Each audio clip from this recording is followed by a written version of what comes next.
giant mechs, laser beams, missile swarms, giant battles. You had me at giant. Love all of these things, but just thinking about the APM you need to play an RTS gives you arthritis. So you look into all the auto battlers out there, but every 5 minutes they're all like, money please. And then you have the, how the fuck did I miss that shot game? Well, this gem is absolutely worth your time. Let me break it down for you.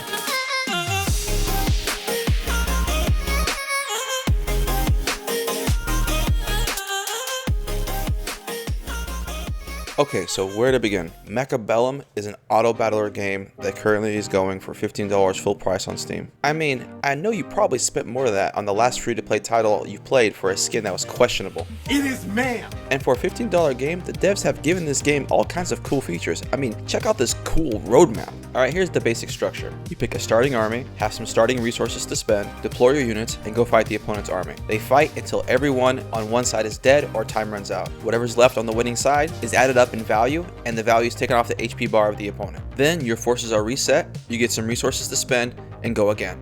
The resources you spend are used to get more units, unlock new units, upgrade existing units, buy special perks, or use abilities like shield barriers or missile strikes. You go back and forth, trying to predict the next move of your opponent, countering, re-countering. You repeat this process until one of you reaches 0 HP. One of the biggest strengths this game has is that there's no deck building, no unit leveling between matches, no potions to collect, no buffs to acquire, no leaks to unlock, none of that nonsense. Aside from having more tech upgrade options, which are all unlocked after maybe 20 matches, you enter your 100th match with the exact same options as you did on your first match. So your ability to learn the game is what limits your success. But you gotta be flexible, because here's where I think Mechabellum's gameplay loop shines. For starters, when you begin the match, you have to pick between 4 random specialists. These give you perks that range from starting with a special unit, global HP buffs for your units, discounts on unit unlocks, etc. Your opponents have to do the same, and neither of you are presented with the same options. So there's no mirror matches or guaranteed preference picks. This selection also has 2 units unlocked at the start, which are also randomized. So even if you keep getting access to the same specialist, your unit options are likely going to change. Then, between each round, you're presented with 4 specialist options to spend resources on, but unlike the starting options, these are mirrored with your opponent, so you know exactly what options they have access to as well. While there are some RNG elements, you're not a slave to it. When you place units down, their starting positions are set for every round after that. You can only unlock 1 unit per round and have to spend resources unlocking new mid to high tier units, and you can only place 2 units down per round. Now, there are things that allow you to bend those rules, but those generally cost resources themselves,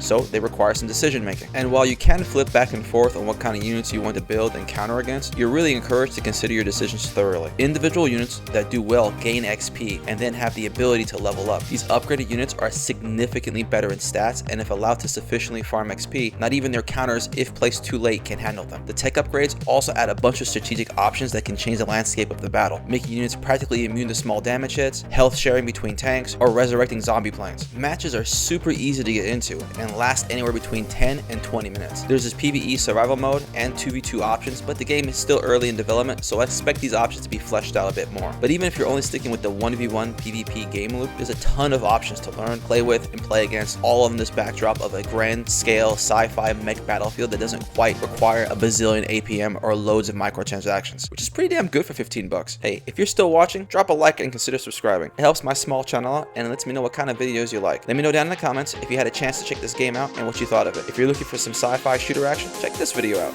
Thank you for watching, and good hunting.